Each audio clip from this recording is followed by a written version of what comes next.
Let me roll. Man. It slams you right across the room into the wall. God! It knocks you down 8 HP. Jesus! Yeah, it hit you pretty hard, dude. So well, I have to kill it now, or it's gonna kill me because I'm at 3 hits. Yeah, but the good news is that, not to toot your own horn, but you can definitely see that that the dragon is staggering at this point. Like, you are close. Okay. Is there anything in my immediate vicinity that could, like, I don't have enough movement to get across the room. Is there anything in my immediate vicinity that could, like, get me over there? Roll for perception. That is a 16 plus 4, so that's a 20. Jeez, okay. So it knocked you back against the wall, right? Sure. But the wall kind of like slopes downwards. Uh-huh. And you're basically standing like on like a big hill of its gold. Oh, so it's like a funnel. So, okay. Yeah, so you could slide down it if you wanted to. Well, then I'm going to pull a Legend of Zelda and hop on my shield and shield surf down this pile of gold towards the dragon. I like it. I like that. Okay, all right. Let me do... That would be a roll for acrobatics, I suppose. Yeah, would that make sense? Or works. athletics? Yes, acrobatics. Let's go with that. That's a 13. I mean, that's not like a terribly difficult thing to do, so I would say that you managed to do it, right? You get your shield, you kind of roll down, and like you're not gaining the kind of momentum you would hope for because it's gold, right? It's going to give you some resistance as you're going down, but you do gain quite a bit of speed to it. So I would say that you now have advantage on your attack. Well, I'm going to take that advantage. Hold on, let me get my second D20 out. I'm going to take that advantage, and I am going to use it to try and jump off my shield and fucking give her one of those. Where at? Like the neck or the head? Where are you aiming for? The head, square in the forehead. Head, square in the forehead. Okay. Yeah, just a roll to attack, I suppose. Okay. You said with advantage? With advantage. I got a 19, and then my hit modifier is plus 3, so that's a 22. Jeez, yeah. So you managed, I mean, right as the moment you're about to jump off of this thing, the shield hits it's like a little bump in gold, like a chest or something, and it sends you and the shield into the air. So you manage to maintain that momentum through the air. Go. And you have your sword, like, it's the ultimate, like, hero shot, right? As you're, like, swinging down towards him, he doesn't see it coming, and you land right on his forehead, shoving it right through its brain. Let's fucking go. Dragon It topples to the ground. Dungeon explored. It topples to the ground. You land in, like, an ultimate hero shot, just, like, real Superman pose or some shit. All right. You got this dragon now. You can go back to the king and tell him that you've taken care of it. What's there left to do now? Do you want to take some of the treasure as your own spoils? What's your plan here? I mean, eventually, yes. Obviously, I mean, I came down here to fight the dragon for the gold. I'm gonna take its head back to the king, but I'm at 3 HP and I gotta go back through the dungeon to get there. So I need to take a short rest. Let me see. I don't have any provisions. Oh, I mean... So, Josh... I guess you could take a short rest anyways, but... Well... I could, but then I wouldn't be gaining as much HP, and I want to... I'm going to have to go back through the dungeon, so I need to figure out something to do about this. Yeah, now, that's a good point. Correct me if I'm wrong, that's a big fucking dragon, right? It was an adult dragon, so, like, it's not the biggest it could be, but it was definitely large. How many weeks worth of dragon jerky do you think that one guy could make from a dead dragon, hypothetically? Dragon jerky? Dragon, like beef jerky, but made from a dragon? No, I get that, but like, I I don't know. Who says I can't eat a dragon? I mean, I killed it, there's right? there's no rule that says you can't, but Well, I want to eat the dragon. You want to eat the dragon. I want to eat the dragon. Why? Because I mean, just out of curiosity. Hungry, and I bet it tastes like chicken. So I want to find out. Why would you think it tastes like chicken? Well, I mean, if you cut into it, you see here the muscle structure is light, and dragons can fly and shit. So they have to have like a tender, light meat to them. So I suppose so. I guess I just always kind of like saw them as like big and bulky, so assumed they were like a red meat type of thing. But they got hollow bones, dude. Okay. So here's the thing. It says huge dragon, right? Like it doesn't. There's no like technical classification for whatever this is, right? I don't know how much meat is actually on this thing's bones. Ah, jeez. You're throwing me through a loop here. I eat the dragon. Let's just say that there's 500 pounds of usable meat, I would say. But this would take you forever to do anything with, right? And also you can't carry 500 pounds. So I guess it depends on... Huh? I have a bag of holding. Okay, so... I could realistically carry a lot of meat. Maybe not a full 500 pounds, but a lot of it. And also, if you're talking about jerky, it takes a long time to dry out jerky. Then while I'm you waiting... need days. While I'm waiting... I'll make some dragon steaks. Okay, so you want to make some dragon steaks, all right? Yeah. How many pounds of this do you want to make? Like 4 pounds of dragon steak. All right, roll for survival. Oh, wait, I don't have advantage. I should only roll 1. Yeah. Oh. What'd you get? Josh. What'd you get? What'd you get? I rolled a nat 1. You're fucking joking. I rolled a nat 1. You rolled a nat 1 on a rolled a fucking nat cooking? 1. Jesus Christ, dude. Okay, you cook the steaks, but you want these steaks to be medium rare, right? You want them to be like really a perfect medium rare, you know? But you fucking forget that this is like we got to earlier. This is avian it's like meat. Chicken. It's avian meat. It's got fucking salmonella in it. Okay. Chicken meat. All right. So roll a Constitution saving throw. Josh. Dude, this is what you wanted, dude. How's a 6? I mean a 6. So A 6 is failing. that is failing. Yeah, I would say like, but that's not like the worst failure you can have. So like you're It's sick pretty for bad. you're sick for a couple of days and you're vomiting a lot. You lose a lot of fluids and such. So I'm gonna say that's like 4 damage, something like that. Well, you remember how I was at 3 life points? Oh fuck. And you know how I came to this dungeon by myself? I'm gonna be waiting for the corpse retrievers, I guess. Damn. Man. And I just killed that fucking dragon, too. Man, you went out on a fucking bang, dude, though. Like, you killed one of the fucking beasts of the land, and then you died trying to make yourself a meal. Good job, dude. Hi, I'm Josh. And I'm Brogan. And this is How to Otaku, the show where we craft these... It's a sort of meal of sorts, right? You know, All for your ears. Yeah, and we talk about, all the different components of the meal, and we break it down and we get to the deep components to help you, the listener, understand how valuable that this food is to you. Let's say that My Hero Academia is a curry.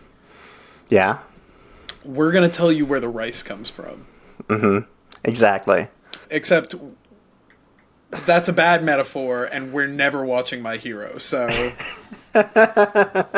Yeah, that's a fucking minute rice curry there. Yeah. But Yeah, in case you didn't know from our long D intro we had here, today we're talking about a little show that came out this year on That Netflix. really popped the fuck off, and a lot of It people did. watched it. It's called Delicious in Dungeon. Dungeon Meshi. Yeah, Dungeon Meshi, which literally translates to dungeon meal. Like, Yep. to be honest, I like the English title a little better, but you know, that's because it's a cute little play on the acronym. You know, like Right, yeah, D&D. it's D&D, not D and D. It's very cute. The whole It's show very is cute. very cute until it's Yeah. very not. Until it's very not. It's so wild. Okay. I like this show. I like this show a lot. I really enjoyed this show. I really like Delicious in Dungeon, and I'm so excited for the next season. I'd highly recommend it. If you're listening to this episode and you haven't watched it yet for some reason, go watch it. It's on Netflix. It's a great time.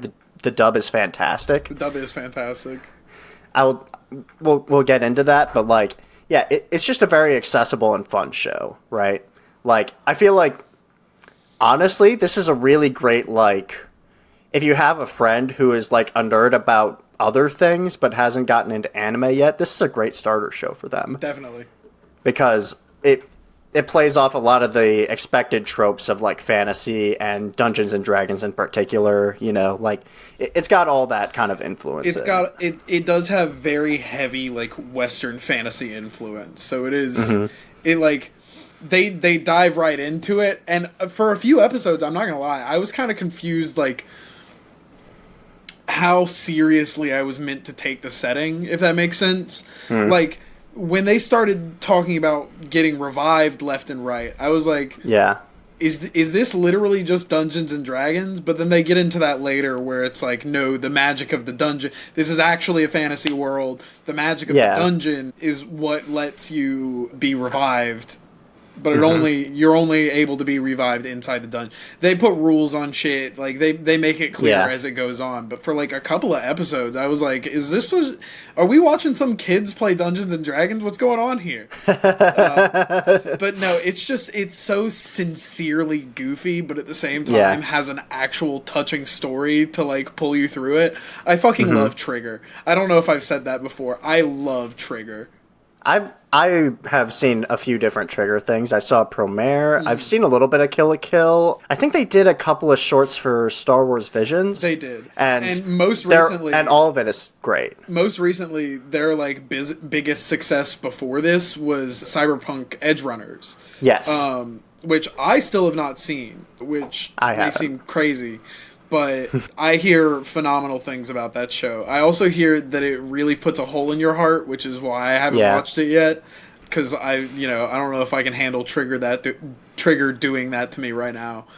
But this show definitely doesn't do that, right? Like, there's some heavy moments, but like, it never really gives you the sense that there's like all is lost, or like that some big thing gets like, you know, that there's some grand failure that can't be, you know, gotten from. So anyway, it's a feel good show for sure. You're supposed it to is a feel really good nice coming away from like maybe not every single episode, like you said. There's some darker parts to it, but generally you walk away with like a sense of levity from it. Like and let me get into the setup of the show. So it's a classic kind of like, you know, like we said, Dungeons and Dragons kind of setup. You know, like you have like a party that's going into a dungeon and they're fighting a dragon and they get their asses whooped, right? Like it's just not working out for them. And one of the magic users of the party, who is the sister of another person in the party named Laios, her name is Fallon, right? Fallon. And his name is Laios. Anyway, she sacrifices herself, gets eaten by the dragon, but in the process, like, does a spell that gets everybody else out of the dungeon. So the group is kind of at a loss. Laios definitely wants to go back in order to save his sister, because the dragon like digests slowly, so there's a possibility that they can get to her in time. Right. I do want to bring this up now. This show is Dungeons on the Spectrum, right? Single character has a very unique form of autism. Every single one of them. And I'm not gonna lie, I feel seen. You know, some of the like, and I'm not like eat monsters and like learn about the intricate details of monster anatomy, but like Laios is, and he's gonna let you know. He knows so much about these monsters because he loves them. He is infatuated by like, how does a dragon breathe fire? You know, how does a mandrake kill you with its scream? How do changelings work? He's so fascinated with this, and he's so ready to share that information with you. Yeah, we'll get into that in a little bit. We'll get into after that I get setting this up. But like the show is a lot about like people's individual fascinations, right, and how they all kind of interlink with each other. But anyway, so the group gets sent back to the surface. They're kind of at a loss, and some of the members leave because they're just like, well, that's sunk cost. Sorry about your sister, but we got other shit to do, right? Very much like, the kind of D&D, these characters are in it for themselves. They're going to go off and do their own thing, right? But two stay with Laios. Marcel, an elf who is also kind of a magic user, but like in a different way from Fallon. Evocation we can get into that. Magic. Yeah, she's more evocation. Abjuration. Yeah, which I definitely know what all those words mean. There's evocation, there's abjuration, there's sorcery, there's summoning. Come on, Josh, keep up. Anyways, and then there's Chilchuck, who's like a halfling, like rogue, or not rogue, like a kind of like pickpocket kind of, like. I would say he closely, because like this was something I did when I first started playing Dungeons and Dragons more. Was like I had this idea of a rogue being like, and very much so they can be that, but there is also the very like prototypical rogue, which is Chilchuck. He he deals with traps, he unlocks the doors, he's sneaky, he's light, he's quiet. Yeah. Anyways, they stay with him because they're like, we care about Fallon too. We're gonna stick with you through this. And so they go into town, they sell what little provisions they have, but they still don't have enough money for food. And so Laios, being the little freak that he is, the tall insane man that he is, he's like, well, what if we just eat the monsters? Has anybody ever tried that before? Like, they're animals, right? Yeah. Marcel and Chilchuck are not very much about that at first. They're like, monsters? Yeah, like, are we gonna catch a bug or something? And he's like, no. And you want to cook bugs? And the he's answer like, is yes, he does want to cook bugs. He does want to cook bugs, but like, it's also just like it's a last resort thing for them because they don't have enough money to get the provisions they need, and they don't have enough money. They don't have enough time to earn the money for that, So this is really like the only option they have realistically if they want to go through with this plan. Right, so because I also want to break away for a second for this. The world building in this show is so strong from episode 1. It's great because just go get more party members. People don't work for fucking free. Are you crazy? Yeah, we don't have any money. We can't hire more party members. From the second the show starts, the world building is so strong, and they never really like. There's not. They don't lay it on too thick. Right. There's never a moment. There's kind of the One Piece thing at the very beginning where it's like there was an ancient civilization and a king said that anybody who could defeat the dungeon would become the next king of the country. And then they leave it at that.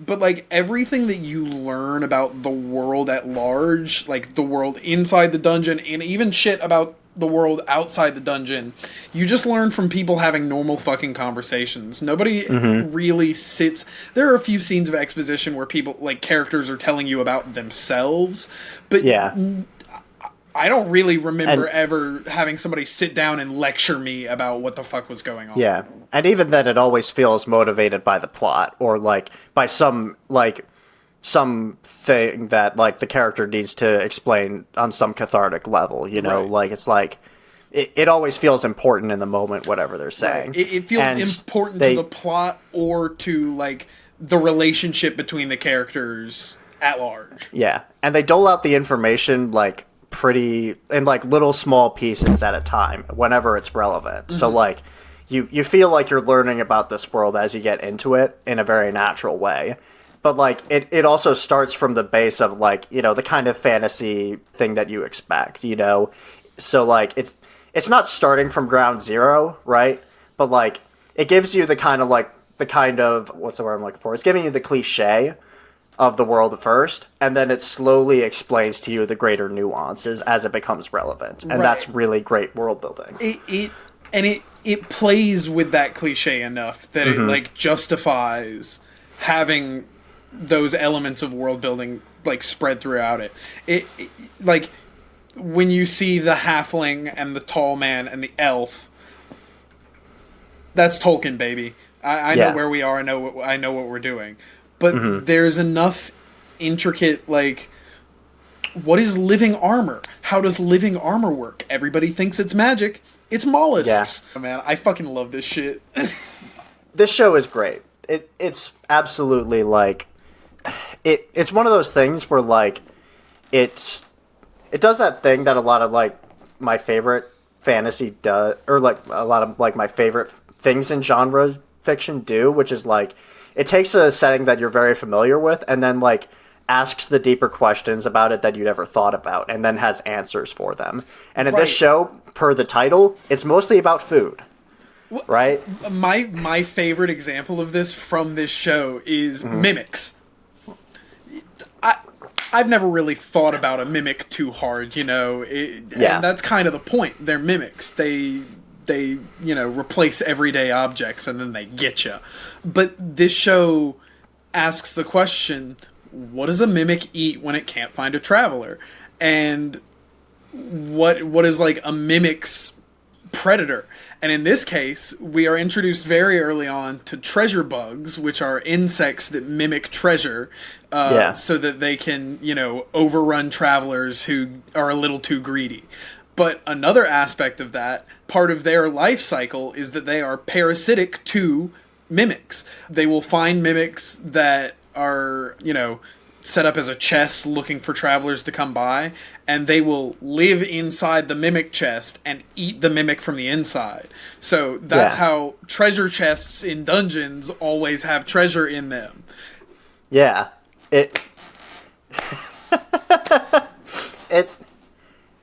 It's just fantastic world building, right? And like, so the thing about food is that like it's such a universal thing, right? Like everybody eats, everybody eats something, right? Even if you're literally just eating the most boring fucking shit in the world, you're eating something. Great Britain, sorry. I had to cough.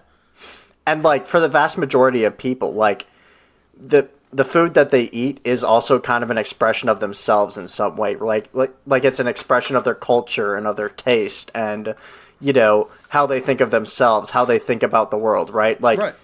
Like a vegan is, is prioritizing, like sustainability or like, or just like, like a kind of pacifist lifestyle through the way they eat, right? Right. Like that's a very like broad example, but like it's just that idea that like food is so essential to like everybody's life that to view a fantasy world through that lens is just something very novel, and it also like it gets even into like broader like like biological and ecological like food chain stuff, Right. like we didn't get to it in the setup, but the group very early on meets a character named Senshi, who is like a very like kind, nice dwarf man who knows how to cook these monsters. Yes. Who's been doing it for a long time. He has been living in the dungeon that has only existed for 6 years, for 10 years. We'll get to that later. So yes, our party consists of autism, sexy, chipmunk, and girl.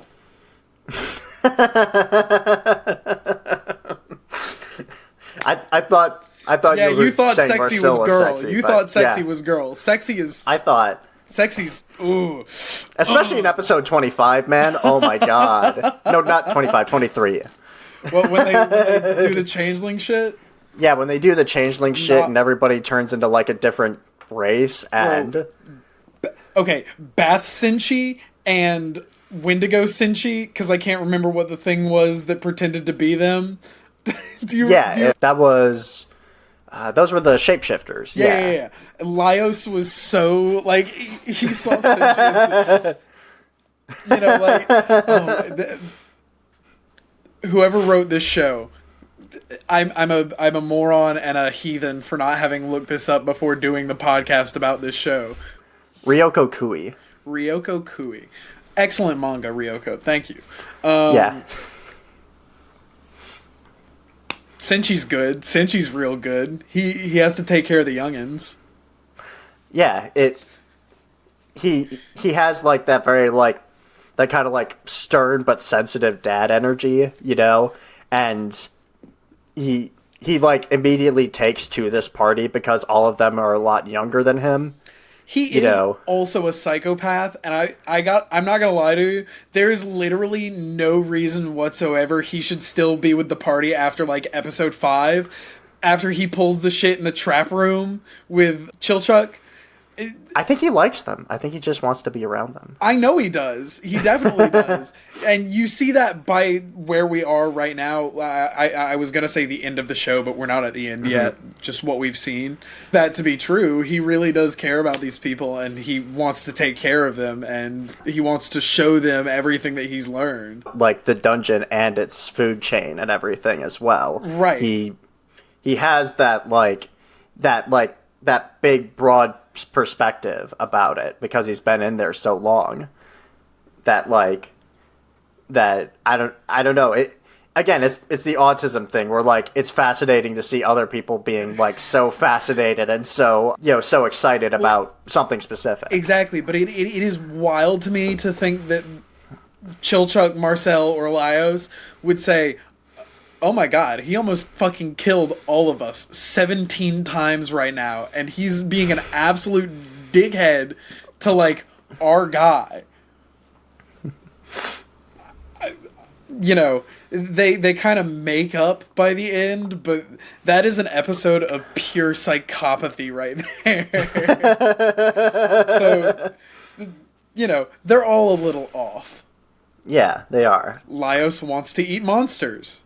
That's a little weird. Marcel practices black magic. Don't ask about that. Yeah, and she also has a 36-year-old man. Yeah. Who is very insecure about how young he seems to other people. It's just very strong writing all around, there's not like a, there is a plot that like kind of hangs it all together, but like it's pretty loose, it spends a lot of the early episodes just being like, monster of the week, like, hey, here's this monster, how do we defeat it, and then what are we gonna cook it into, right. It does do very monster of the week shit, but again, framing it through the lens of cooking, and they make some real tasty looking stuff.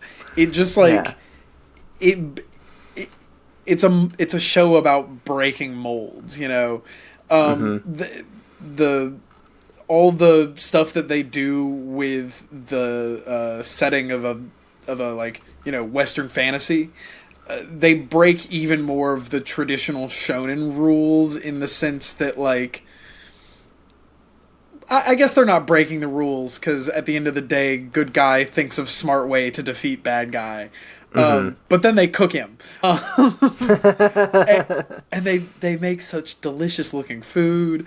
And they always try and roll some sort of, like, moral or, like, theme into it.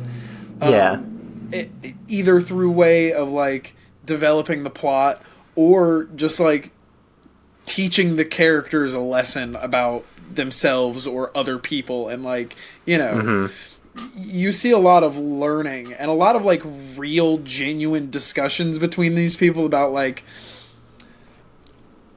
That's not really cool. I don't really like that you did that. We need to have a discussion about this and kind of like work out this problem. It gives you a lot of real human moments between these people that I really like.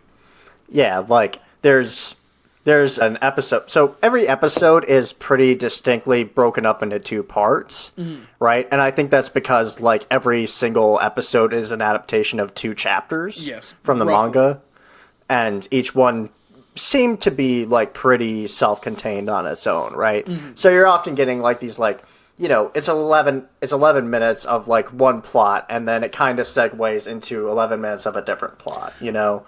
And that's how a lot of the episodes go. Even though it is kind of in the background, they make enough reference to it that you are getting a real sense of progression through the dungeon.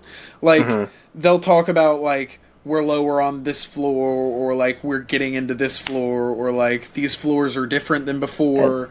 You get a real sense of exploration and progression through it still. And the dungeon design in this show is insane. Like, it's literally like a town that's been like submerged into the earth, and like and is being controlled. We eventually learn by a mad mage.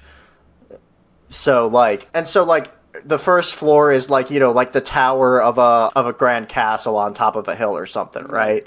And you know, and that makes sense. That would be the first place you go down, and then you eventually kind of get to like the, you know, the higher level of the town where probably most of the rich people live. And then like lower on you get into the castle main, the castle itself. And every level has its own ecology and its own monsters that live there. Well, and they paint this really beautiful metaphor too about halfway through, I would say, like episode 12, 13 or so, I'm not exactly sure, where they talk about the dungeon as a monster. They were like, what would a dungeon eat if it was alive? And the answer to that is the dungeon is alive, and it's going to eat you, silly. Adventurers is dungeon food. Oh my god, dude, this show is so fucking cool. It's so like, good. Especially from especially rebounding from Sword Art Online, which had such a lack of world building and such a like. I'm sorry to remind you about this show, both you and the audience. Akira, leave me alone. But characters that are so bland and world building that is just so not there. Like, to see a similar show that's doing a similar, like a semi-similar, like, fantasy thing, and, like, you know, like, you know, they're ascending and the others are descending, but, like, there is, like, a kind of, like, dungeon rush thing going on as well, you know, it's all layers and levels and stuff, right? And just to see it being done so well, and to see, like, the writer actually putting effort into the way the world is designed and how it operates is just so refreshing as a rebound from Sword Art. Shit, we haven't even talked about like the broader conflict with orcs and how Senshi is related to that, or like the weird political shit that starts going on the surface once Laios and Marcel and Chilchuck meet back up with two of their former party members that have delved back into the dungeon, and they, you know, through Laios's just bold trusting of people, learn that they've been eating monsters this whole time and also doing black magic in the dungeon. And that causes them more problems. Like, we get this setup, and we're allowed to, like, see through what it is like on a daily life to adventure through this dungeon and eat the monsters. But then a few episodes in, we're introduced to this other party. I think his name is Kubro or something like that. Kabru. Fucking hate that guy. I don't know. I don't hate him. He's a little like weird and annoying, and like there's a moment where he goes like fucking full psychotic. Right. But but overall, I don't think he's like a bad person. I don't know what his intentions are, but like I'm getting bad vibes. You know, I don't like it. Yeah, he's probably going to turn out to be a secondary villain at some point. But I don't hate him yet. So there's this side plot that they set up where it's like, oh, there's this secondary party that is absolutely, completely, and utterly inept. And, you know, every single thing that we've already seen our party go through, they just, like, they eat it. They fall to it. They walk right into the same dumb trap that we've already seen avoided. Yeah, like the treasure bugs. Yeah. They Laios and his party stumble upon them after they've already like gotten into the treasure and like, you know, and then like gotten killed by these bugs. Right. And so Marcel's like, okay, we're gonna put them over here. We're gonna put some like ghost spell on them to keep their souls from going anywhere. And the retrievers get them. Yeah, the corpse retrievers get to them. That's another thing. The corpse retrievers. What a great thing. It's like, obviously, of course, if there is a world where, like, you know, parties are going into the dungeons and dying, there's going to be... And it's a lucrative business. There's going to be people that make money from going into the dungeons earlier levels, getting people out, and bringing them back to life for a fee. It's such a great understanding of, like, just, like, how working class economies work, you know? Anytime that there's some kind of inconvenience that happens in a world, there's a market that tries to sell you the cure for that inconvenience. Wow. There's a fantasy world with a revival mechanic in it, and people exploit it and turn it into a financial gain for themselves and a business, and there's a full understanding of how it works, like, immediately. Take fucking notes, Reki Kawahara. You put a revival item in your game where nobody can...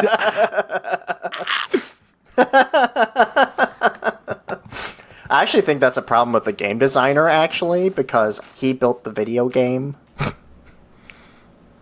Anyways. I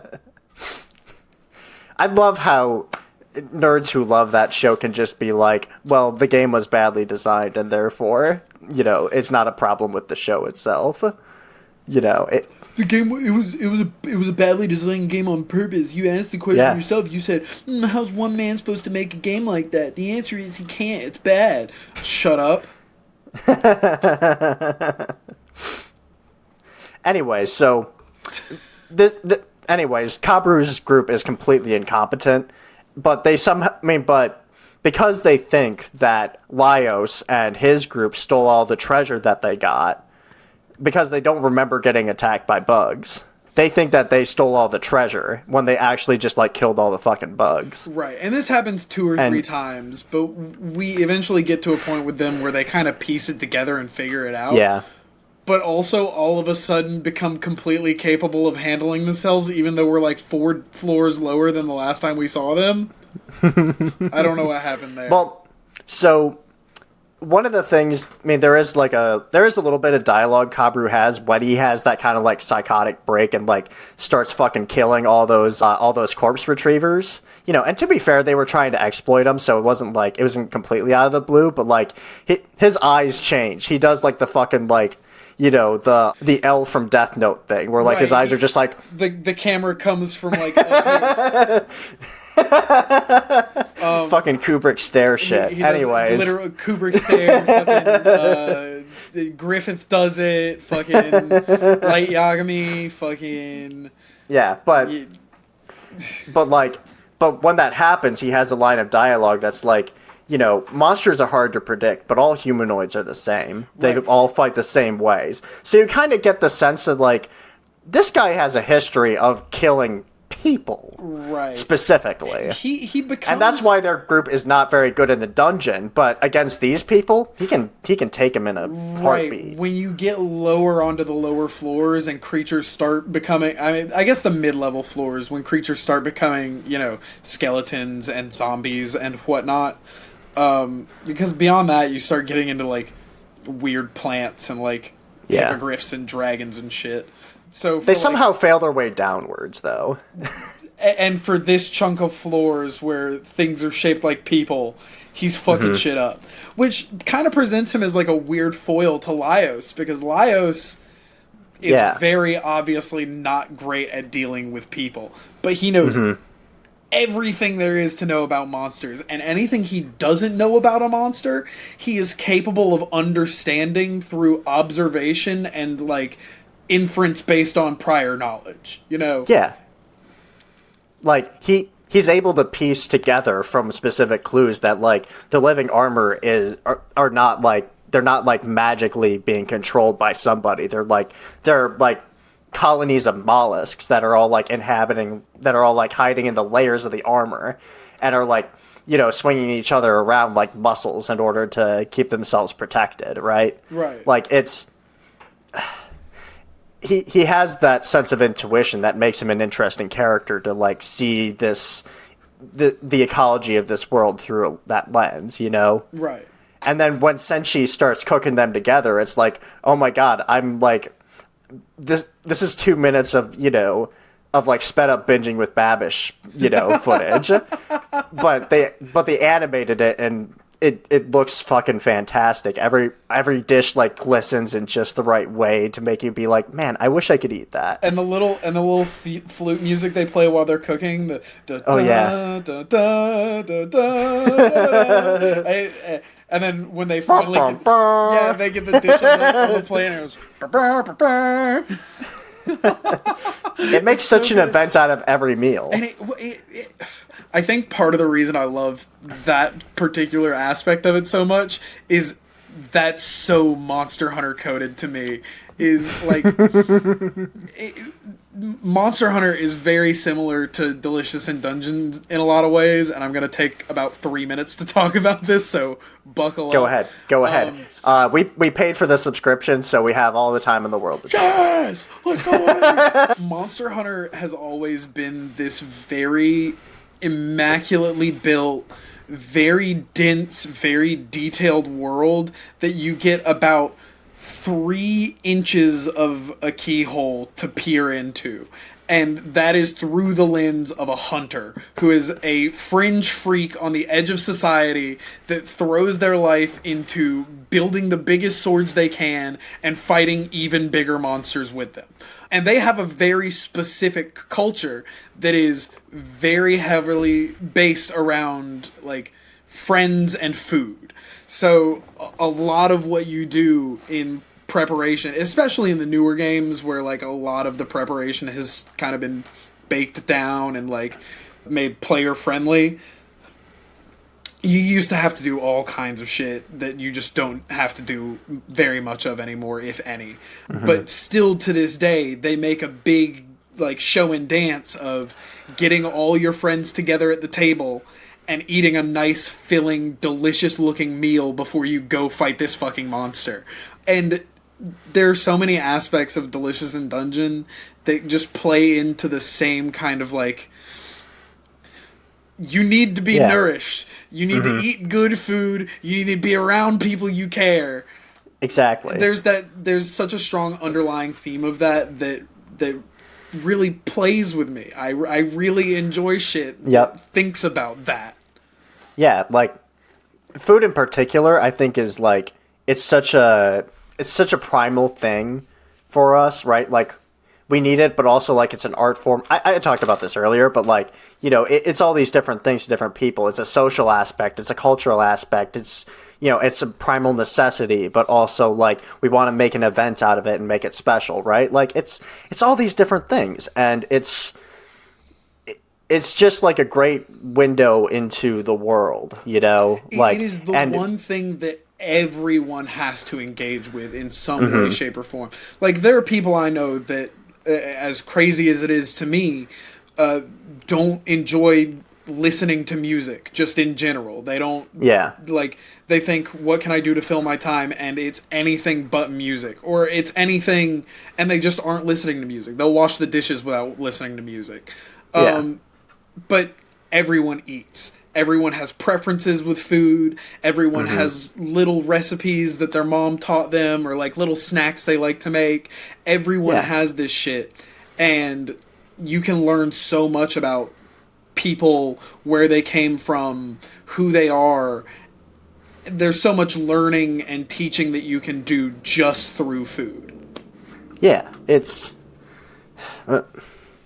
hard to understate the importance of food in this show, right? Because it's literally like the underpinning of most of the plots of the episodes. You know, a lot of the character development happens, you know, to some degree through the lens of food, right? Like there's that early episode where Pilchuck and she are, kind of beefing with each other because Senshi isn't respecting the advice of like sneaking around and like Right, he's setting up all the traps and going, oh, what, this rock? I stepped on this rock 1 billion times. Yeah, like he's not respecting that, but at the same time, like Chilchuck doesn't care much about like Senshi's like weird fascinations and particularities about food, right? Like, which is another weird thing about this world, that the halfling doesn't care two shits about good food. He does like alcohol, but yeah, he, good cooking, he could take it or leave it. Yeah, but at the end of that episode, Senshi shows Chilchuck that like that the oil inside of these traps can be harnessed for cooking. And so they kind of like make this trade deal that's like, hey, if you tell me enough picking shit in order to and trap disarming skills so that I can get to this oil myself, I'll tell you how to like actually like cook a decent meal with this kind of stuff. I'll tell you how to bake some bread to win your wife back so you can see your kids again. Oh yeah, that's another thing. They dropped like at the second to last episode. That's like this guy's married. He has kids. There's some kind of situation going on there. Separated, if not divorced, potentially. Who knows? She probably thinks he's a psychopath because he throws his life away delving into a dungeon for money instead of spending time with his children. But that's probably what it is. We didn't dive too far into it yet, so we'll find out eventually what divorced dad Chilchuck is up to. Yeah, it is kind of funny that we. Like the way the world building comes out, we don't really learn a ton about like these characters' backstories until it either becomes important or until like at a certain point very late into the season they're like, we should probably ask each other what our deals are. Right, we kind of got so caught up in the whole saving my sister from the stomach of a dragon and then my sister turning into a dragon, which happens. Weirdly enough, Marcel kind of gets the first real like backstory dump, right? Yeah. Because she has that episode where they kind of like get into like how her and Fallon went to the same magic school, and Fallon she imprinted on Marcel like a baby bird. Yeah, and that episode is so sweet, man.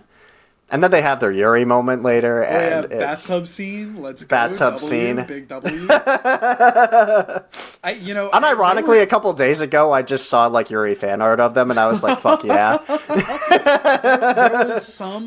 There are so many moments where you think Marcel is about to absolutely pipe somebody, and she just never goes through with it. And it's like, come on, Marcel, just come out already. And look, she's a cute elf with a big personality. Like, that's. I gotta say, there are only so many more times that I can hear Marcel freak the fuck out about eating a monster. Like she does it less as the show goes on, and it's less visceral every time, but she still does it all the fucking time. And it's like, I understand we are getting an evolution from like monsters that are plants and shaped like plants and look like plants and act like plants to monsters that are pumpkins with human faces on them. Or like the fucking monstrosity that is that one plant that like grows the sheep out of the top of it. And then you cut open the bulb at the bottom and there's like a baby lamb. Like a lamb in utero in there, and like that freaked me the fuck out. I was like, Jesus Christ. It's weird. Ah, veal. Yummy.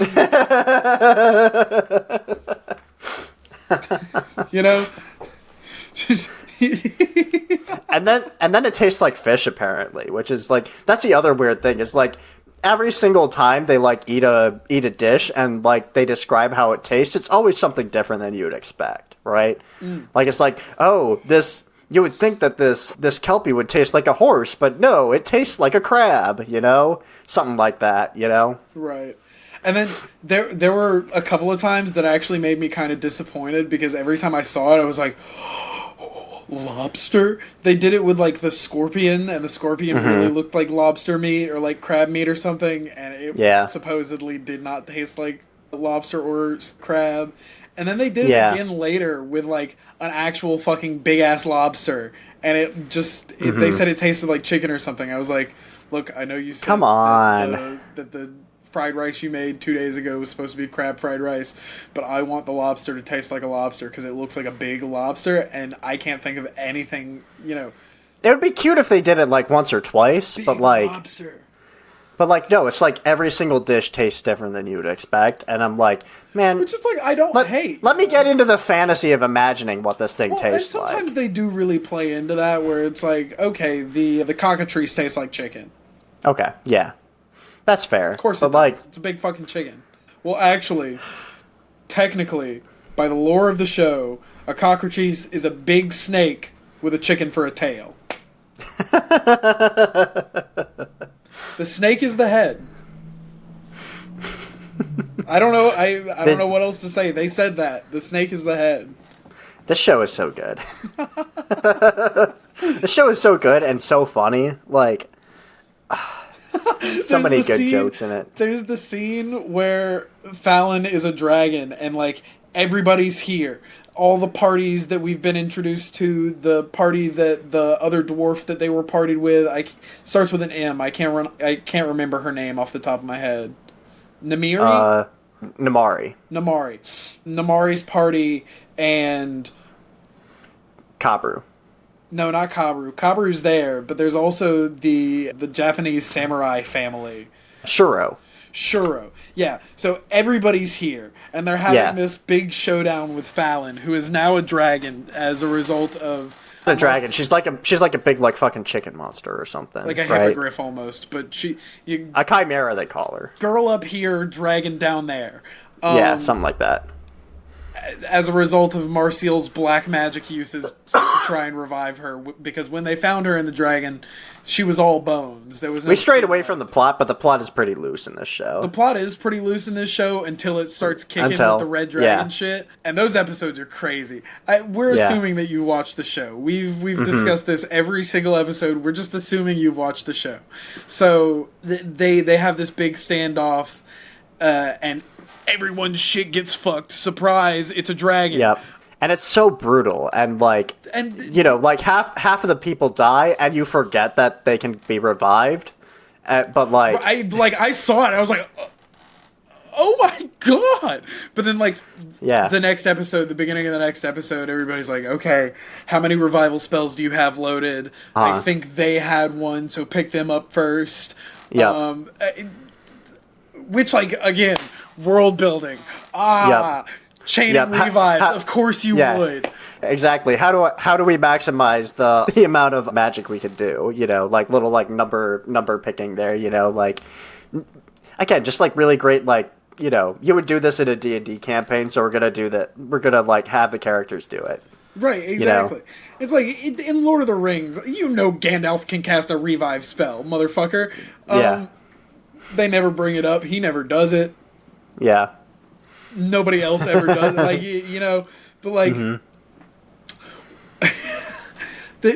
I guess we should talk a little bit more about like some of these major plot points. Like, like we should talk about the orcs, I think. So like, let's take a minute to talk about the orcs first and foremost. Yeah. So there's an early episode where the party, they go into this like little pub area. There's a minor scuffle, and then like the orcs show up, kill everybody except Laios' crew, and then shit is like, hey, you remember me? You know, don't kill us, just take us prisoner. We'll cook you some food, and everything will be hunky dory. And that was the first time that the show was like fucked up. Because, like, the party gets wiped to a dragon, but everybody gets pulled out by a teleport spell, you know? Yeah. But, like, they walk into this bar, and these people at this bar are kind of dickheads, and they're like, trying to trade for food, and they're like, we don't want it if it ain't gold. And then the orcs show up, and they just kick down the door and start killing everybody. And while Sinchi's having a conversation with one of them, you just see a guy in the background get stabbed with a spear, and then stabbed with a spear 5 more times. and I was just like, oh, no. I feel like it fits pretty perfectly into, like, what I would call, like, the current D&D tone, right? Because like, you if you like listen to any like big D&D podcasts like Adventure Zone or Critical Role or anything, or if you played Baldur's Gate 3, or if you've seen the D&D movie that came out last year, great People movie. have problems with that movie. Great movie. It's a great movie. Perfect D&D movie. Perfect D&D movie. Make a sequel. Yeah, but anyway, like they all have this kind of like irreverently sincere tone where it's like we're taking the characters seriously and we care about them, but also like, violent shit's gonna happen and you're not supposed to like be too upset about it just because that's the world you're living in. We're adventurers and we're goofy and we can take this shit seriously and we will when we need to, but like we kill people and people try and kill us and we're gonna make some jokes about everything, so... Yeah, and like the show was written in evil guy shows up and creates a serious problem that we actually, oh god, the Mad Prince is here, which the way they set that up, so good. The painting of the foods and the fact. Oh my god. Oh my god. That when you realize that like, oh, he's not getting transported into like an alternate dimension where like these are just like painting characters and that are kind of like reenacting a scene. It's like, oh, he's time traveling. These are paintings of the past. He has placed himself in these events, which when you think about it, sets up this really weird paradox that could very easily develop into the most trigger shit you've ever seen in your life. But we'll get there when we get there, I guess. We haven't seen that yet. But yeah, literally just like because he's hungry, Laios goes into a painting because they figure out that living paintings are actually portals and you can just step into one. And he sees food inside it, so it's like if I go in there and get the food and come back out, we can eat the food. Right. They figure out that they can't take the food with them, so it's like, okay, I'm gonna go into this painting, I'm gonna eat the food while I'm there, and then I'm gonna come out. And while he's in the painting, he gets discovered by an elf who is like, who the fuck are you? Right. He because he saw him before. They like. The little elf boy notices him before, and he's kind of like just around at this first scene that he goes into, and then he goes into the second scene, and it's like this big party, and he kind of like bumps into him, and he's like, wait a minute, I recognize this guy, and he hasn't changed at all. Yeah. And he was there back then, and he's here now, and the king gets poisoned while he's there. So he doesn't eat anything, and he just dips. And then he goes into this third painting, and it's this party, and he eats his fill. He just gobbles that shit down. Gets into another confrontation with this elf boy. Yeah, and at that point, he's like, you're not supposed to be here, dude. And like, I don't know exactly what the implied threat is there, but like, you kind of have to wonder, like, was the Mad Mage always bad, or did seeing this man like travel through time somehow like break his brain a little bit? I can only assume that that's where this is headed. Is that Laios appearing exactly the same at three of the most important events that this guy has ever witnessed. Yeah. And the 2 assassination attempts, 1 successful. That might drive the court jester, who is slowly learning very notorious, devious things about dark magic. The combination of those 2 things might drive someone a little insane. Or maybe he's already insane because I think it's implied that he's the one doing the assassinating, perhaps. I don't know. I don't remember if there's any like specific evidence for that, but it would kind of make sense since he's like always there and he's learning all this like dark magic and stuff, and then he eventually like becomes like the ruler of this kingdom, or this kingdom that eventually gets submerged. So I think that would kind of make sense, but it's not exactly explained. This is another thing, and I can't remember if this is something that I just forgot or like they said this, or if they didn't really address this. But is the kingdom Is it two worlds collided with this dungeon appearing, or is the kingdom that Delgal is from the original kingdom of this island that is just like crumbled? So I think it's the latter. I think that it's this was the old kingdom, and then like the dark mage did some dark mage shit, and the like everything got like everything went into the earth essentially. So and then like a new civilization was built on top of it. Right. That's what I think. So this happened kind of towards the end where they go into they talk to the ghosts and they're like, oh shit, the ghosts are the people that used to live here. I guess do they take them into the ghost zone, or is it another dimension? What is that when they go and it's like we've developed this many generations, people still live here, we still cultivate food. They do kind of get into how food is culturally important. They like explicitly point it out here where they're like, these people still need food. They may not need it for sustenance, but like it lets them feel normal. I believe they say that like the Mad Mage like kind of created this community and like put an immortality spell around the whole community so that they all can't die, right? Gotcha. And I believe that's also why they don't age, is because like eventually age leads to death, right? You can't just age forever, right? So that's why they're all the one boy is like 600 years old, but he looks like he's like 15 or something, Right, I can't remember exactly how they breached that conversation, but he says something like, "Oh, with the ale with Chilchuck, he's brewing beer, and he's like, well, the first batch didn't turn out quite this good, but I've been working on it for quite a long time." And he's like, "Oh, when was the first batch made?" He was like 600 years ago. And he said, "Oh, well, who made that?" He was like, "Me." Or something like that. I can't remember exactly how that conversation goes down. And Chilchuck obviously understands that that's weird, because like the other thing about this show is that like they do actually really get into like the different aging processes of the different races, right? Like Marcel even has like a weird like, not a trauma, but like a deep-seated fear of this, like, because she's an elf. She lives thousands of years. Yeah, and all of her friends are like, humans who live like, 60 to 100 years, somewhere usually around 80, but like, they can go either way.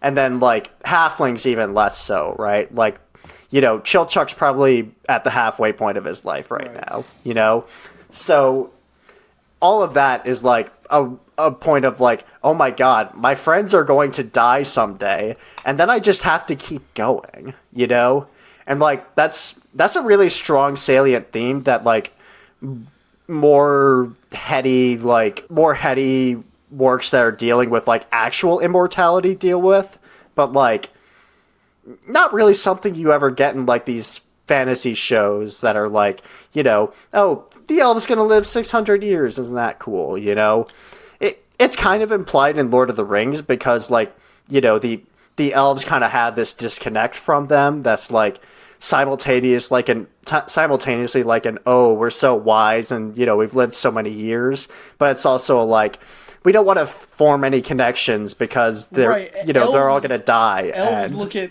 almost all the other races as kind of just like, I mean, just temporary. Not the races as temporary, but like they see them as like, I don't want to say animals, because they still do like business and converse, but more like children. Like children, or I want to say insects, but that's not the case either. Like, but how like some adults look on children just as like not like little people who like are worth respect, but it's like, oh, how cute little one, you think that little creature running around. Look at you.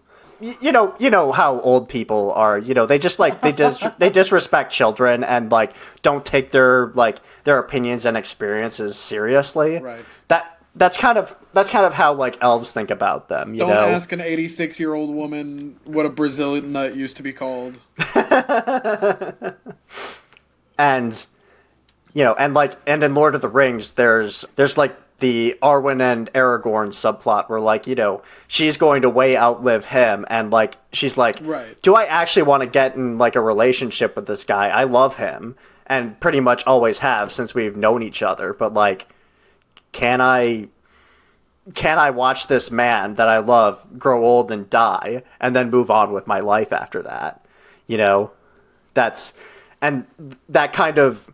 that anxiety is baked into Marcel as well, you know, just in a more platonic way. At least I assume there's like, you know, 2 minutes of one episode where they kind of like pseudo imply that Laios and her might do something, but I don't know about that, you know, though that could also just be like a joke because like, it's that moment where she's trying to teach him like healing magic and he's like really like weird about like, you know, putting his hand on her face in a, like a really sensitive way. 2 minutes later, and he's like, "Do I have to touch Senshi on his chest?" Yeah, exactly. That probably it probably just is like a joke about how men are weird about about like, you know, being sensitive and like, you know, and like touching people in like, you know, in very sensual ways. But you know, but I don't know where this show's going. You know. It seems like every single show we've watched up to this point has a romantic subplot, whether it needs to or not. So, I guess Cowboy Bebop doesn't. But Cowboy Bebop is also an anomaly. Not between any of the protagonists. Between Spike and Julia. I guess so, but like Julia's not really like an active agent in the narrative. And between for most of it. Kind of between, there's that one episode where Jet is like flirty with the bartender. Again, what I'm saying is like not between like and two Faye protagonists. And anyone else. Yeah, but there's not like this protagonist needs to fall in love with this protagonist, right. You know. So that's we'll see if that happens. I don't know for sure, you know. Right. I could look it up right now because the manga's already finished, but like I'm not going to. Don't spoil yourself, Josh. What the hell? Oh, we need to get into like Trigger as an animation studio because this show is like fucking great. It's beautiful. It is. It's so expressive. Like it's so pretty when it needs to be. Mm-hmm. The Sakuga is on fucking point. Whenever there's a fight scene, they like define that, please. Sakuga. Yeah. It's like it's when they break model. Oh yeah. Okay. Yeah. Like I was gonna bring that up. You know that like. So there are some instances, and I'm not sure if there's a specific term for this or if it is also considered Sakuga. Typically, I think of Sakuga in like action scenes, primarily when there are like big, huge explosions, and you see like the frame rate kicks up and the clouds start moving crazy, and the sword turns into a fucking blur across your screen, and their arms start getting wiggly lines, and they punch so fast that there's like 15 impact frames. That's Sakuga to me. But they also... Trigger has always known how to break a character's model and just for the effect of comedy. Trigger is so influenced by Fooly Cooley. You see it in every single thing they do. And I love Fooly Cooley, so I love Trigger. There's a not insubstantial chance that the guy who founded Trigger was part of Fooly Cooley's team. I'm fairly certain. I think Fooly Cooley is one of the. I can't remember who it is off the top of my head. I think Fooly Cooley is one of those animes that's like, you know, everybody who ever worked on this split off and did something cool. You know, right? Exactly. Like, you know, like Madhouse as well. You know, like. Mamoru Hosoda, who now runs Science Saru, was part of Madhouse before and worked on a lot of the Satoshi Kon movies.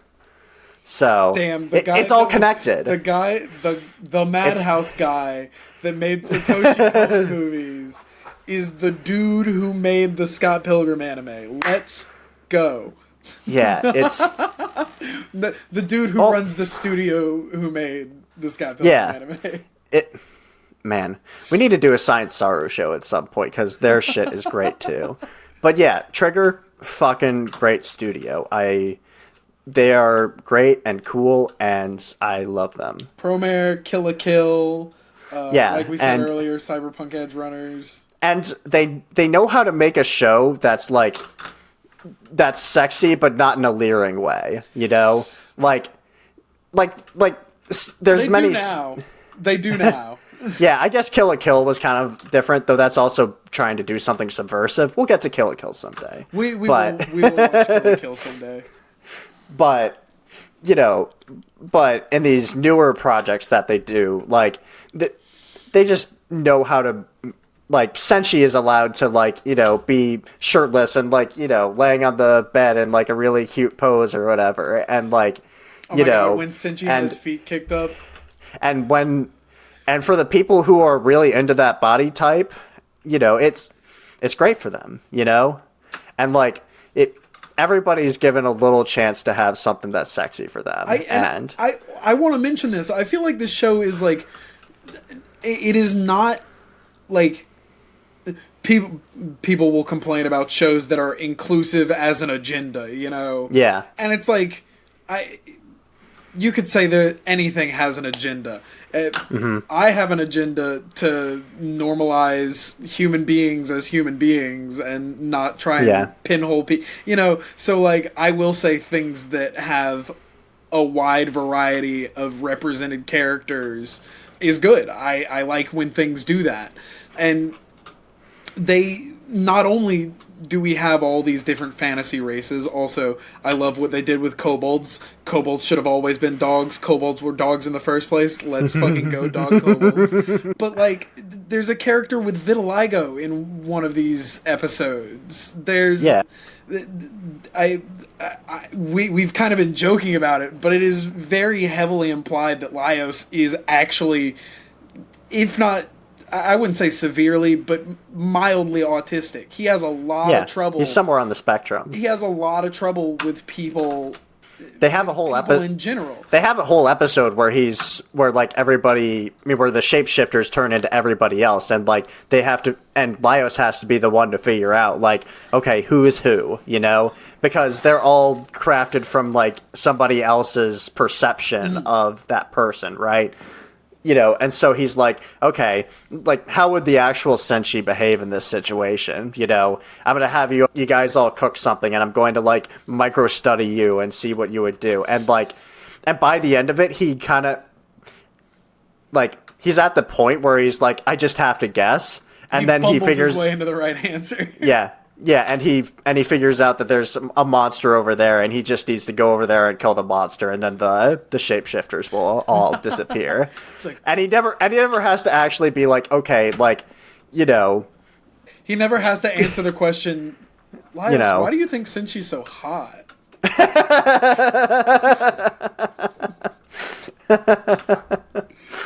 Yeah, but like, and then Shuro brings it up. It's like you don't understand people, you know. Right. Like that is the one that was.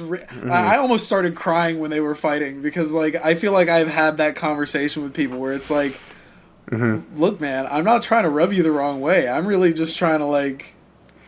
And it's like, I thought we were friends. Why are we not friends? He's like, I saw you at a bar like 3 times, and then you just started talking to me, and I wasn't gonna be a dickhead and tell you to fuck off, but like I don't. We never had anything in the first place. It's like, why didn't you just tell me that? If I was annoying you so much, just tell me that, and I would have. I would have stopped. I would have changed. You know, and the whole thing is accentuated with, what. You were being weird. Bah! Why didn't you tell me that? Bah! And it's just like, that's what it feels like. Yeah, it's, man, this show is so fucking good. And then, like, even the voice cast is, like, fairly diverse, right? You know, like, I believe Namari is voiced by a non-binary actor. Really? Yeah, and they play both Namari, a female character, and then they also play young Laios in a flashback. Oh, that's right. So like, they get to do 2 different roles as 2 different genders, and, you know, and that's another reason why you should watch the dub, is because odds are they probably didn't do that in the original, but you know. Well, I have seen some of the like Japanese and some, and I did watch all of the show. I believe at least the majority of it in English, and the Japanese is good, but it's another case of a really good English translation. Cowboy Bebop, I only ever watch in English because they did so well with it. This is another really good, really solid dub. And sometimes comedy is tougher with subtitles because, like, you can read a bit ahead of the joke, you know, and that's, you know, and sometimes, like, jokes really rely on, like, you know, the specific wordplay or timing, or even just, like, the way a word sounds in a language, like if the joke has to do with, like, a rhyme or something, that might not translate well in a subtitle, but then when you do the dub, it's like, okay, how do we write like a similar joke that works the same, you know? Because jokes across language barriers is a really interesting topic. Won't get into that. Yeah. When you get a show that understands like both sides of those cultures well enough to take joke from Japan and turn it into joke in America and make that work and still keep the original idea intact. And really talented, really solid team.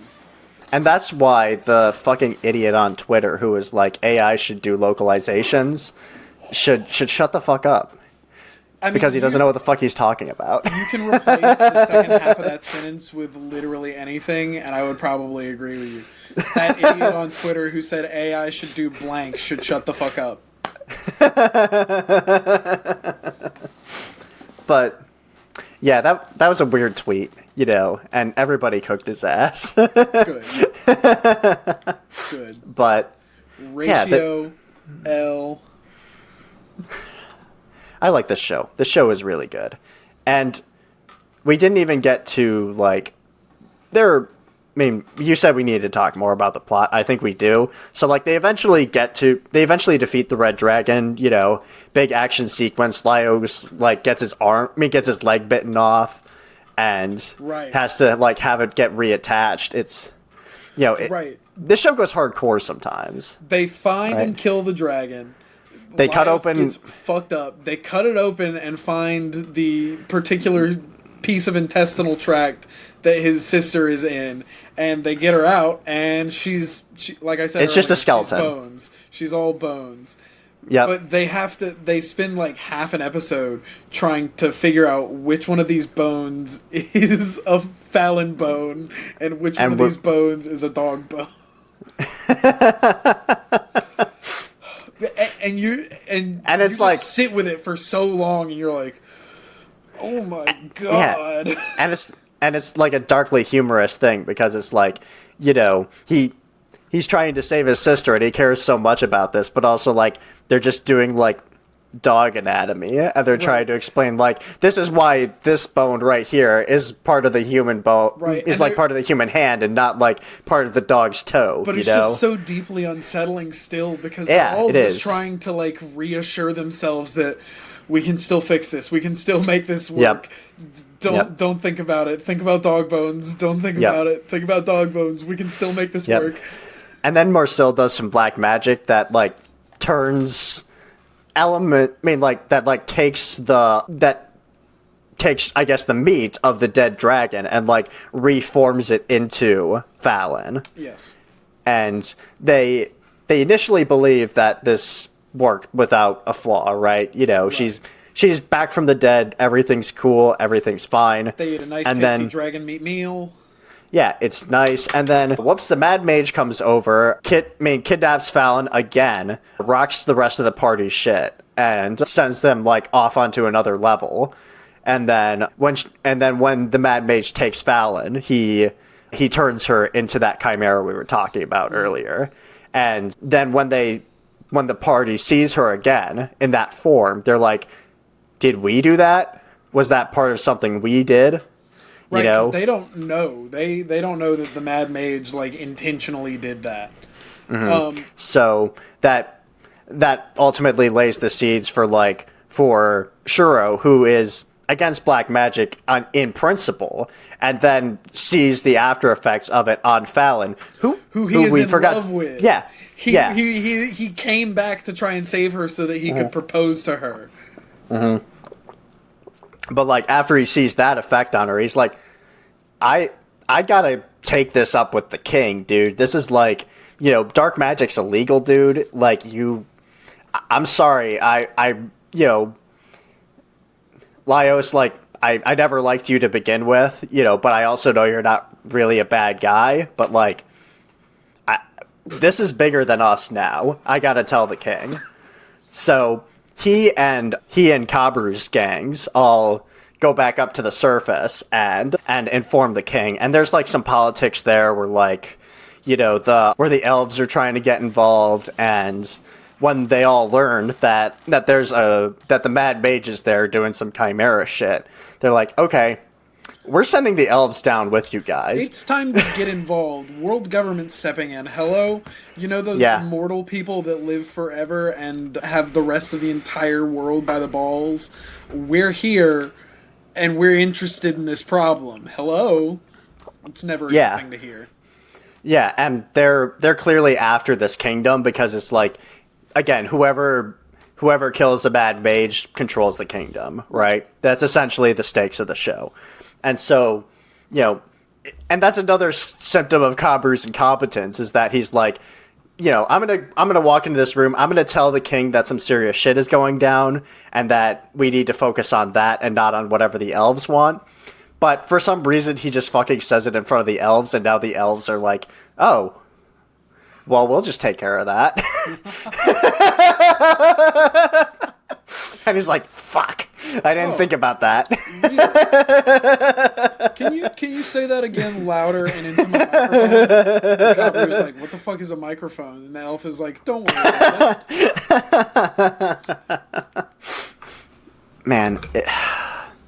So yeah, and this is all stage dressing, because I'm not gonna lie, I am a little disappointed where we left off. Like it wasn't as satisfying as I wanted it to be, for expecting it to be the end of an arc, because we are smack dab in the middle. We are like ready for so many more answers, and my disappointment comes from not being able to have those answers yet.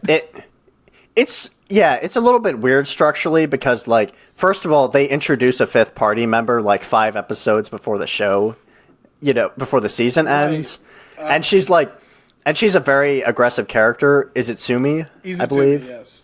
Yeah, and she's kind of like an aggressive and annoying character. Like, they sand the edges of her a little bit off by the end, but like, she's still kind of like the one that's tough to deal with, the kind of like impetulant one. The second that Marcial stops complaining about food, Izutumi's right there to fill in. Yep. And then cause more problems than that, because she is a cat girl. She is much more a cat than she is a person at this point. Yep. And her modus operandi for like the first 40 minutes she's with the party is to fuck shit up and be a nuisance. And then she gets teleported back in time and turns into even more of a cat. But except this time the cat's high on catnip and wants pets. And also, Marcial dripped out of her fucking mind. Do you? Oh my god, can we dude! Talk about that for a second. The fucking Met Gala dresses she's in. Oh my god! The frog suits too. The frog suits. The frog really suits are cute. great. Yeah. Oh my god, dude. Great show. It is a great show, but like, it does end on a weird note, because like, so essentially the end of the show is like they get into like this dwarven cavern or whatever. There's like some shenanigans with like some like mushrooms and a hippogriff. some changeling mushrooms, but they get it resolved like halfway through the last episode. And then the last half of the episode is like, okay, we just found like a tram in the dwarven thing, and we're gonna ride down it a bit, and we're gonna talk while we do it. And then Laios is like, man, I have no idea what we're gonna do when I find my sister. And then Senshi is like, they use this analogy earlier where like, souls are like eggs, and if they get too mixed together, you can never unmix them. Eggs is but like then souls. Yeah, but then Senchi's like, well, there's different kinds of eggs, and like, and some of them can get, separated quite easily, and others can't, If you scramble So, an egg or make an omelet, then it's Yeah. kind of messy. But if you fry an egg, you can take the yolk right off the top. and so that lets Laios be like, okay, we can't do this, and how we're going to do it is we're going to separate the parts of Fallon and the monster, and we're going to eat the whole monster. The whole monster. And so you get like 3 minutes of them talking about like, okay, let's get everybody we know it would be on board with eating monsters. Yep. Let's get all the orcs. Let's get Kabru because he sounded down. Kabru is not down, parentheses. Let's get Shuro, he would be down. Shuro is absolutely not fucking down, parentheses. The show ends with them formulating a plan. We also get this cutaway of the elves walking down the stairs led by Kabru, which is going to be a problem. So, like, they ended on a cliffhanger, but not with, like, a big resolution towards it. And I imagine that's just because, like, it's a pretty direct adaptation of the manga, and so, like, they're not going to rearrange things just so that they can have, like, a big finale for like it. A clean season or, like, half season,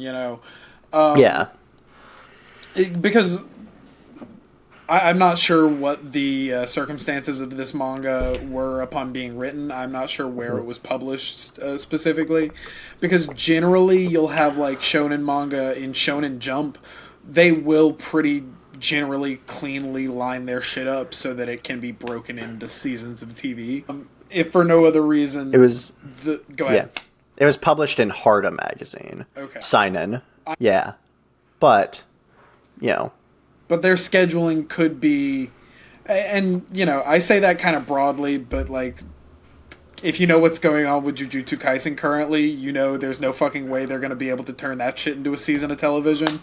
So like, studios making shows out of manga have to do all kinds of different things to make it line up like a TV show would on a TV show production schedule, which is unfortunate. But we just don't get a clean cutoff at this point, and now we're sitting in limbo and have to wait. Yeah, but, it's not that big of a deal because, like, the show is never not entertaining, right? Like, even by the end when you don't have, like, that big payoff for some, like, for some climax or something, it's like, well, I never had a bad time with this, I watched this shit in two sittings. Yeah, I watched it in, like, 4 or 5, but, like... Even that's weird for me because, like, I don't tend to binge shows, Like, I watch, like, 2 or 3 episodes and I'm like, okay, that's enough for today, I've had a little mini movie. I watched, like, 3 different arcs complete, I'm good. It's fine. I've seen enough story. And but this was like, no, this is so fun and entertaining throughout that I can watch, like, 6 episodes in a row. What's the next thing they're going to cook? Yeah, exactly. What are they cooking, man? First of all, what is the next monster they're going to encounter? Second of all, how are they going to turn that bitch into food? Yeah, it's... Oh. Man. Fucking ghost ice cream. Oh my god, ghost ice cream. That was probably the weirdest one, I think, was like... So, you took like this ghost soul, you put it in a jar, and you swung it around a bunch. No. He made holy water. Holy water, that's right. He made holy water, put it in a jar, swung it around the ghosts, and the ghost chilled it and made it into... Oh yeah, with the treasure bugs. Yeah, treasure bug gems, which taste like fruit.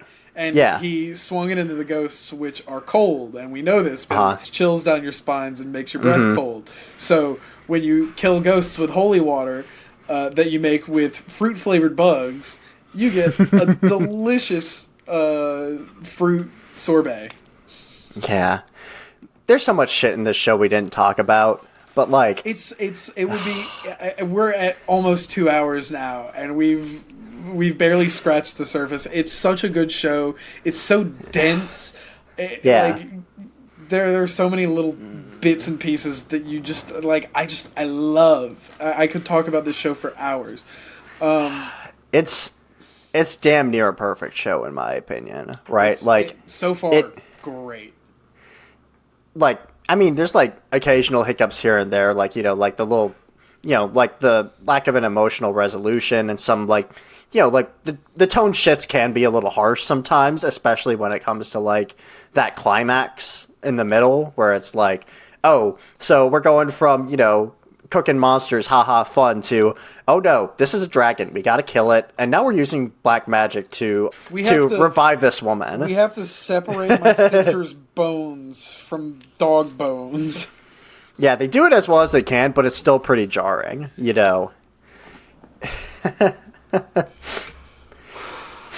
But, man. When I see that, I just think about...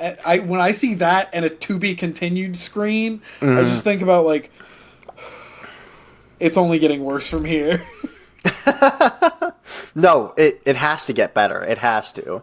I'm trigger pilled, dude. I am like, they can't do wrong. No, they got their shit together. I'm not saying, when I say worse, I don't mean in quality of show. I mean of suffering of characters.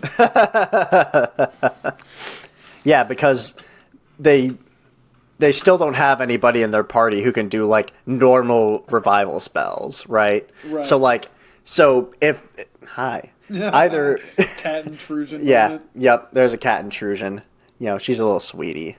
But what was I saying? But like, if they have to revive anybody in the show, either they have to find somebody else to do it, or they have to go through the whole rigmarole of doing it the wrong way first. The spooky way that gets us in trouble. The spooky way, exactly.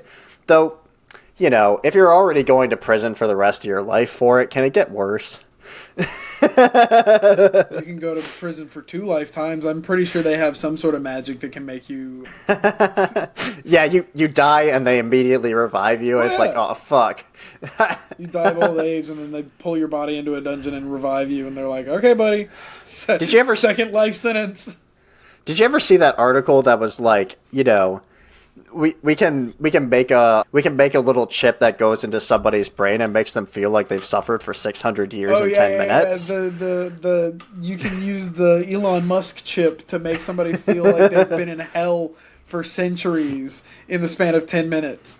So let's discuss the ethical concerns of using this as a form of... wow, man-made horrors beyond my comprehension. How can the criminal justice system use this? Oh, I love of all the universes, this is the one we were born in. Yep. Man, that was pretty dark. Segue into this show is great. If for some reason you've gotten this far into the episode and haven't watched it, my brother Nick, if you're listening to this show and you haven't watched this show, get on Netflix right now and watch it. You'll really like it. But anyway, that's the show. I don't actually know what else to say. It's great. It's utterly fantastic. Like I said, I can gush for hours, but we are already at the hour and 44-minute mark on our recording, which will be cut down. But like I still think this will be our longest episode by a little while. Maybe Berserk Part 2 will be longer, but who knows? Possibly. It's so dense. Every single episode has something. Like, if we wanted to, we could just do a breakdown of every single episode. And I could say, I love how this creature turned into this food, and I love how this creature turned into this food. And I think that the political conflict between the orcs and the elves and how that developed into orcs living in dungeons is really cool. I could do that for hours. I could. I want to say on the orcs thing, the orcs are kind of like cute and friendly looking in this show. I like that. Yeah, like they're just like little fuzzy friends, Until they stab a guy in a bar with a spear 5 times. Yeah, but like when he impales me with that spear, and like we're like really close to each other, I'm gonna give him a little hug, and I'm gonna be like, "It's all gonna be okay, buddy." If not friend, then why friend shaped? Yeah, exactly. Before we go, I wanted to ask you, what was the tastiest looking thing in this show, in your opinion? You can look up pictures if you need to. I've already done that. Let's see. If you're giving me this as a resource, then I am going to do it. Delicious. I really liked the Undine Kelpie stew. Like, I think that one looks really good. If I go on the Delicious and Dungeon wiki page, will that have all it? It probably will. Recipes. It probably will, but it'll be like a very long list, and I think it'll probably include stuff from later chapters of the manga in there as well. So dishes, let's go.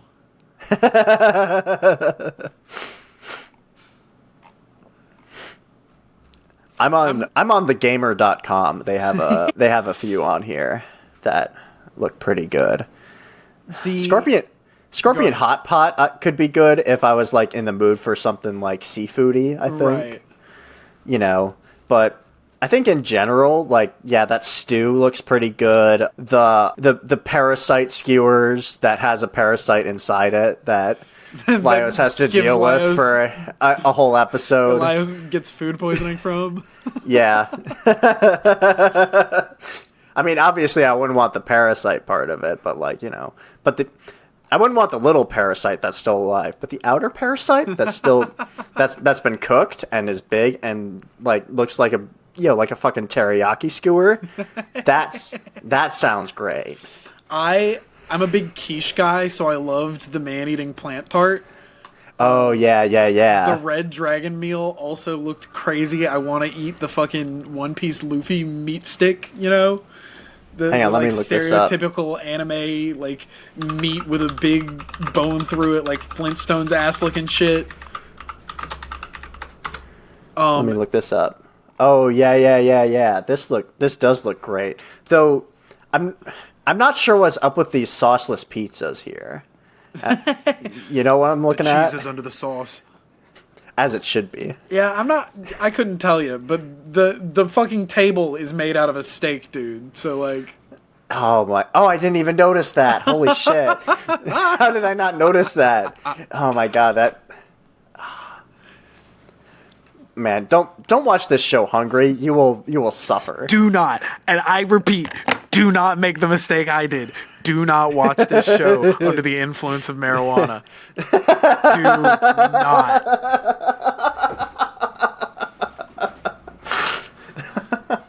Yeah, watch this show while you're eating dinner or something. It's actually pretty good. That's probably the best way to do it. Anytime they made dumplings, and then the fucking changeling dumplings where they turned it into all kinds of different shit, and they got that was cool. I love that. Yeah. Though I would be worried that, like, I would put it in and I would get one out that I didn't like, because I am a bit of a picky eater in some ways. Like, you know. Like, and I don't know. I don't know if I would want a dumpling that's just cheese in it. Like, you know. It'd be worth a bite. Yeah. This show's long enough. This episode is long enough. We gotta cut it. So, thanks for listening to all this. To all this rambling about, you know, about this show.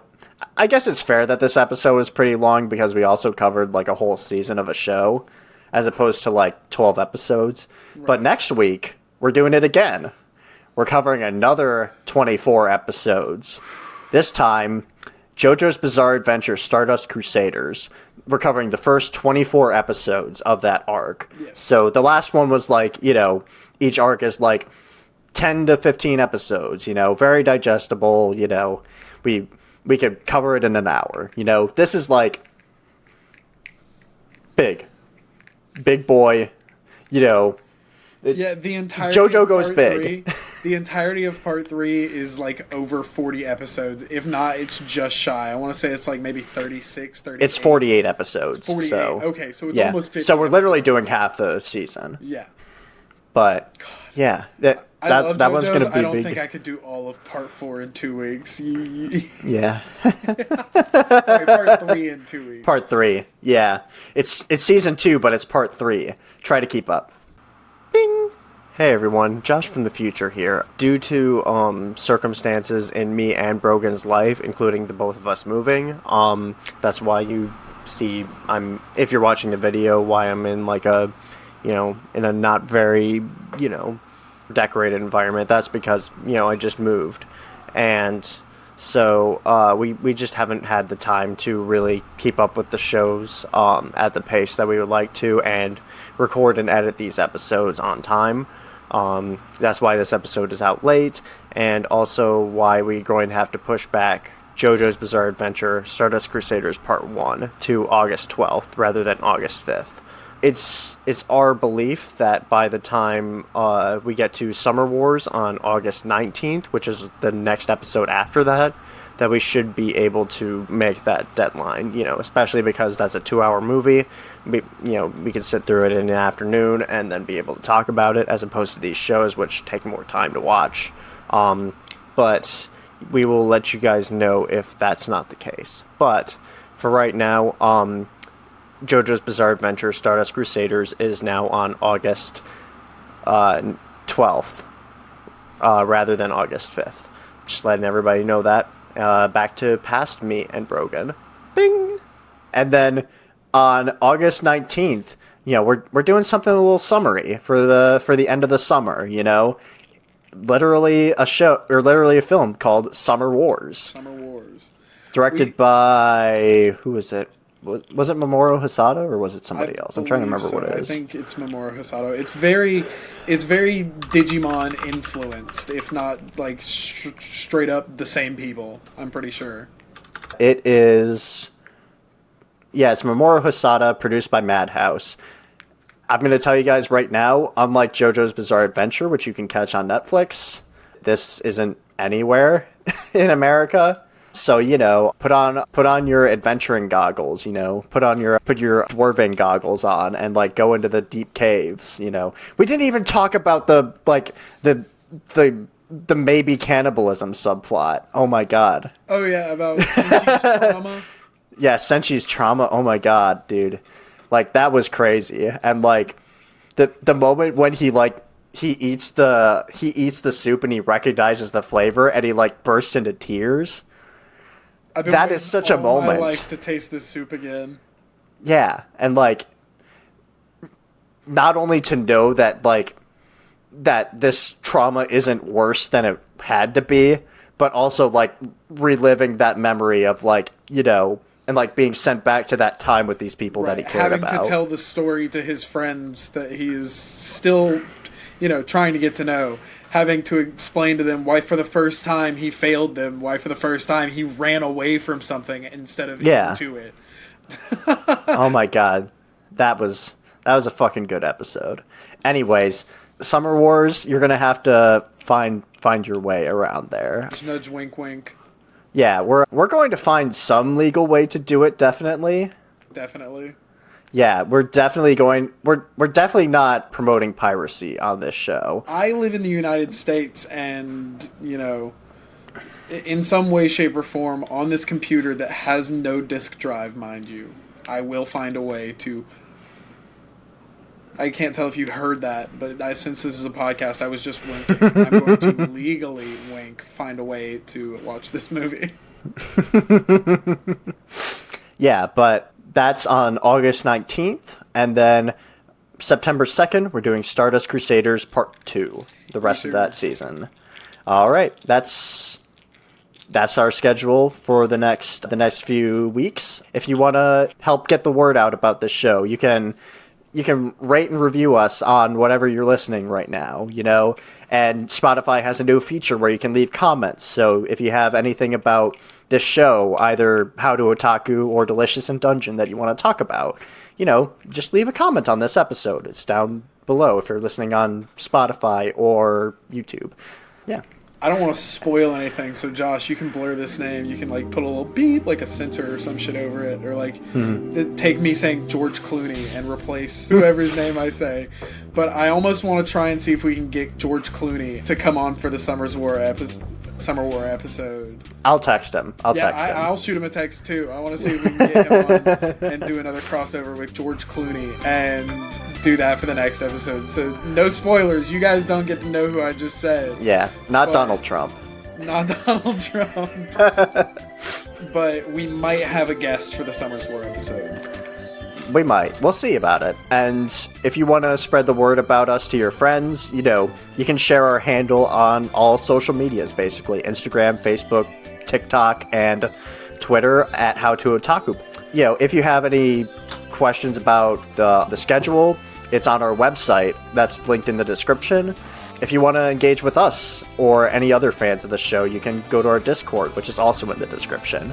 Any comments on Dungeon Meshi, any shows you want us to watch, anything like that. Yeah. You know, just don't be annoying about it, you know. Don't be an Itsumi about it. Not be as annoying as you want. I check those messages when I get to them.